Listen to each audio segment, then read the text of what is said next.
अस्सलाम वालेकुम, मैं हूं फरूसिल गोइंदी। आज मैं आपसे दो बड़ी अहम बातें शेयर करूंगा। एक का ताल्लुक चुन लाई और जुल्फ़िकार अली भुट्टो से है और दूसरा इमरान खान से। जुल्फ़िकार अली भुट्टो 1967 में उन्होंने पीपल्स पार्टी बनाई।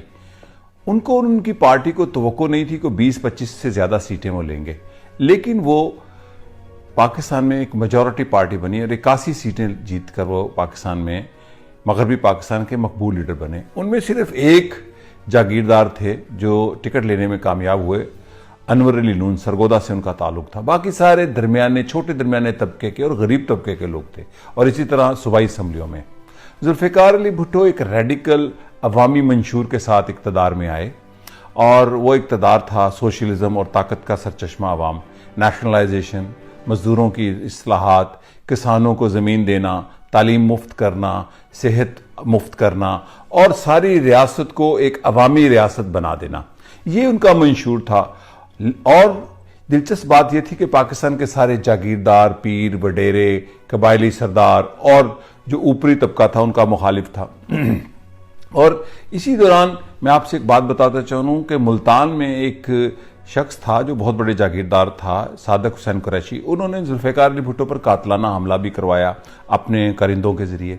जब जुल्फ़िकार अली भुट्टो इक़्तिदार में आए दिसंबर 1971 में, तो पीपल्स पार्टी मेहनत कशों, मजदूरों, किसानों, दानिशवरों, छोटे दरमियाने तबके की जमात थी और ये इसी मंशूर के साथ इक़्तिदार में आई। और आते साथ पाकिस्तान पीपल्स पार्टी ने बड़ी शानदार इस्लाहात की, नेशनलाइजेशन के हवाले से ज़रई इस्लाहात, तुलबा के हवाले से इस्लाहात, तालीम के हवाले से इस्लाहात, किसानों के हवाले से इस्लाहात, और करते करते पाकिस्तान पीपल्स पार्टी एक मंशूर के करीब अपनी इस्लाहात करती जा रही थी। और कुछ अरसा के बाद, शायद 74 में, इस वाक़या के जिन्होंने जो मुझसे शेयर किया वो डॉक्टर मुबशर हसन है, जो उस वक्त वजीर खजाना थे। जुल्फ़िकार अली भुट्टो के हीरो थे चुन लाई। चुन लाई भी जुल्फ़िकार अली भुट्टो की तरह ऊपरी खानदान से थे, लेकिन उन्होंने सोशलिज्म के लिए जदोजहद करते हुए माओ ज़ेडुंग के साथ मिलकर चाइना में एक इश्तराकी या सोशलिस्ट इंकलाब बर्पा किया। और वो पढ़े हुए थे सॉर्बन यूनिवर्सिटी पेरिस से, जो फ्रेंच दुनिया की ऑक्सफोर्ड से ज़्यादा उसका मुकाम है। लेकिन चुन लाई ने इक़्तिदार में आने के बाद, इंकलाब के बाद, अपनी सारी जितनी मलकियत थी वो रियासत को दे दी। और जुल्फ़िकार अली भुट्टो भी इक़्तिदार में आने के बाद, आपको पता है कि गरीबों के मंशूर, जदोजहद, नज़रियात की बुनियाद पर वो जुल्फ़िकार अली भुट्टो से कायदे अवाम या फ़ख्र एशिया बने और उनका ताल्लुक ऊपरी तबके से था। और वो करते करते हमने देखा कि 73 के बाद तकरीबन पीपल्स पार्टी के अंदर धड़ाधड़ जागीरदार आना शुरू हो गया, ताकि वो सादक हुसैन कुरैशी भी, जिन्होंने किसी वक्त मुल्तान पर उन पर कातलाना हमला करवाया था, वो एक वक्त में जुल्फ़िकार अली भुट्टो के पंजाब में वजीर आला बन गए। ये मैं आपसे बात इसलिए शेयर कर रहा हूं कि जो लोग आज खबरें पढ़ते हैं कि कौन किस पार्टी में शामिल हुआ, उसके हवाले से बड़ी अहम बात है। जुल्फ़िकार अली भुट्टो चुन लाई से चूंकि मुतासर थे, उनके कंटेम्प्रेरी हीरो थे, तो वो एक दौरे के दौरान चीन पहुंचे और उन्होंने चुन लाई को बड़े फ़ख्र से बताया कि मैंने किसानों की ये इस्लाहात की, मैंने नेशनलाइजेशन की, मैंने मजदूरों की इस्लाहात की, मैंने गरीब तबकात की। चुन लाई सुनते रहे। वो चुन लाई जिसने दुनिया में एक बड़ा इनकलाब बर्पा किया था माओ ज़ेडुंग के साथ मिलकर। उन्होंने जब जुल्फ़िकार अली भुट्टो की ये सारी बातें सुनी, और भुट्टो साहब, भुट्टोज में एक प्रॉब्लम है, मैं ये शेयर करता चलूँगा, ओवर कॉन्फिडेंट बड़े होते हैं। तो भुट्टो शहीद ने जब अपनी सारी ये कार्रवाई बताई कि मैंने पाकिस्तान में ये इस्लाहात की, तो चुन लाई ने कहा जुल्फ़िकार अली भुट्टो को कि आप तो वो काम कर रहे हैं जो आपकी पार्टी को कबूल नहीं। तो जुल्फ़िकार अली भुट्टो हैरान हुए। उन्होंने कहा वो कैसे, कि आपने अपनी पार्टी को जो है उसके अंदर उन लोगों को शामिल कर लिया है जो इन इस्लाहात के मुखालिफ हैं, जो जागीरदार हैं, और आपने ब्रोक्रेसी और फ्यूडल्स और ऊपरी तबकात की बुनियाद पर हुकूमत ने जो उनसे ताकत को बुनियाद बनाने की कोशिश की है, तो ये पार्टी आपको वो काम नहीं करने देगी जो आप करना चाहते हैं। तो चुन लाई से जुल्फ़िकार अली भुट्टो ने पूछा अपने कंटेम्प्रेरी हीरो से, तो क्या करो? तो चुन लाई ने कहा पार्टी तोड़कर नए सिरे से बनाओ। मुझे याद है उन दिनों डिप्टी कमिश्नर के जरिए लाखों लोग पीपल्स पार्टी में शामिल होते थे। और फिर हमने देखा, और हाँ, इस का वाकया का अभी अभी एहतमाम आखिरी मरहला नहीं आया, चुन लाई जुल्फिकार अली भुट्टो से मिलकर बाहर निकले कमरे से और बाहर आते साथ कहा मुझे पता है मैं क्या कर रहा हूं। और फिर हमने देखा कि 77 में वो पाबंदे सलासल हुए। इस पार्टी की सारी सेंट्रल एग्जीक्यूटिव कमेटी में चाहे 2 या 3 लोगों के अलावा सब जागीरदार थे। मुकदमा चला, सब जागीरदार छोड़ते छोड़ते चले गए और जुल्फिकार अली भुट्टो अकेले रह गए, यानी अपने तबके से दूर हो गए। जो वो तबका, अब जुल्फिकार अली भुट्टो का नजरियाती तबका, जो मेहनतकश किसान मजदूर जिन्होंने उनको इक़्तिदार में पहुंचाया, और यूं जुल्फिकार अली भुट्टो तख्तेदार पर चढ़ गए। और उन्होंने अपनी किताब इफ आई एम असैसिनेटेड में भी इस बात का कन्फेशन किया कि मेरा ख्वाब था 2 तबकात के दरमियान मफाहमत करवाने का। ये एक यूटोपियाई ख्वाब है, एक तबके को दूसरे तबके पर फतह हासिल करनी होती है। यानी कि उन्होंने कहा कि मैंने जागीरदारों, सरमायादारों और ये जो इलेक्टेबल जिनको हम आजकल कहते हैं, इनके और अवाम के दरमियान मफाहमत की, और आज मैं फांसी का मुंतजिर हूं 7/10 की कोठरी में। यह है जुल्फिकार अली भुट्टो का जो निचोड़ है सियासत का, कि उन्होंने कन्फेशन कर लिया कि मेरा इक़्तिदार में आने के बाद जो रास्ता था वो गलत था, जो पॉलिसी थी, जो हिकमत अमली थी, गलत थी। अब मैं आपसे इमरान खान साहब की एक बात शेयर करूंगा।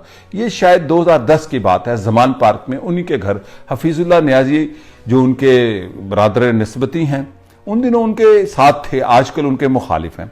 तो उन्होंने, हफीजुल्लाह नियाजी बड़े फराख दिल हैं खाना करने में दोस्तों के हवाले से। तो खाना जब अपने अरूज पर था, रात के तकरीबन 10-11 बज चुके थे, तो इमरान खान साहब आए। तो आते साथ वो एक बहुत शानदार महफिल को देख के बड़े खुश हुए, जिसमें पाकिस्तान के सियासी लीडर भी थे, कोई 10-12 और दानश्वर भी थे।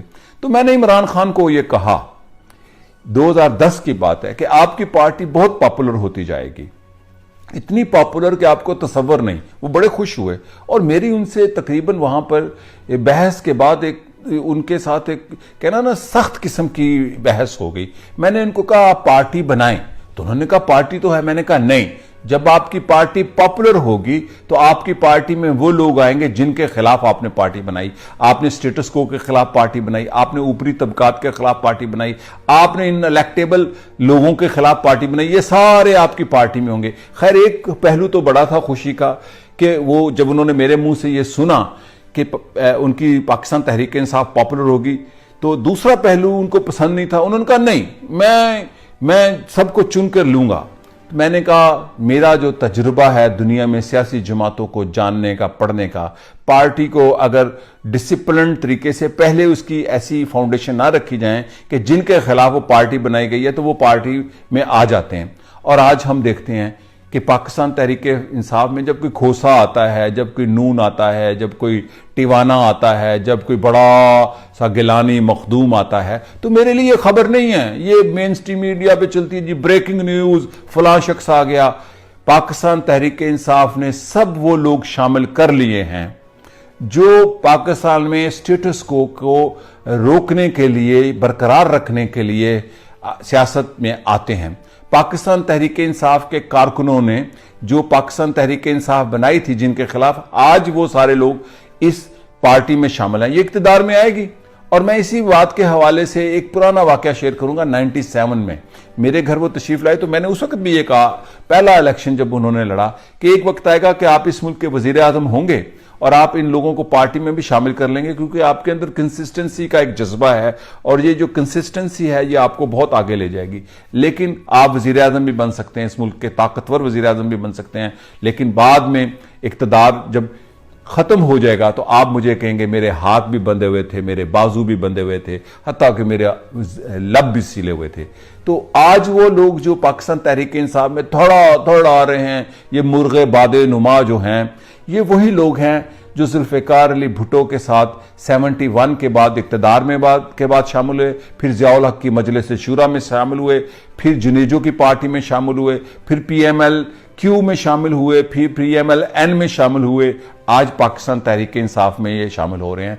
मेरे लिए मुहिमा नहीं है, बस मैं ये अर्ज करता चलूं कि जब पार्टियां अपनी असास की बुनियाद पर के मुखालिफ, अपने पार्टी के मुखालिफ लोगों को अपने साथ शामिल करती है सिर्फ इक़्तिदार के लिए, पार्टी को इक़्तिदार नहीं मिलता। असल में इक़्तिदार उन्हीं लोगों के पास रहता है जो 2, 4, 5 साल पहले किसी और शक्ल में किसी पार्टी में इक्तदार के हिस्सेदार होते हैं। इमरान खान को मुबारक हो, आज उनकी पार्टी पॉपुलर है, इलेक्टेबल उनके पास हैं। ये सारे इलेक्टेबल, मैं इनको कहता हूं, ये स्टेटस को के पिलर्स हैं। आप इनमें सब लोग देख लें, वो शामिल हैं जो 97 में इनके साथ नहीं थे। 97 में ये सारे लोग इलेक्टेबल कहां खड़े थे और आज 2018 के इलेक्शन में वो लोग कहां खड़े हैं। तो ये चून लाई का वाकया जो लेसन था जुल्फिकार अली भुट्टो के लिए और जो उनको तख्तेदार तक ले गया, मैं ख्वाहिश और उम्मीद और दुआ करूंगा कि इमरान खान जुल्फिकार अली भुट्टो जैसे अंजाम से दो चार ना हो जो उनके साथ रियासत ने जुल्म किया, जो आलमी साजिश हुई। लेकिन मुझे अफसोस है कि पीटीआई के कारकुनों ने और इसके बानियों ने, ये एक शख्स की पार्टी नहीं होती, इनके बानियों ने जागीरदारी के खिलाफ, सरमायादारी के खिलाफ, स्टेटस को के खिलाफ जो पार्टी बनाई थी, आज वही लोग इस पार्टी में सुरखेल हैं, वही इक्तदार का हरावल दस्ता हैं, वही इक्तदार का पिलर हैं, वही स्तून हैं और वही इस पार्टी के बर्बादी का सबब बनेंगे। शुक्रिया और खुदा हाफिज।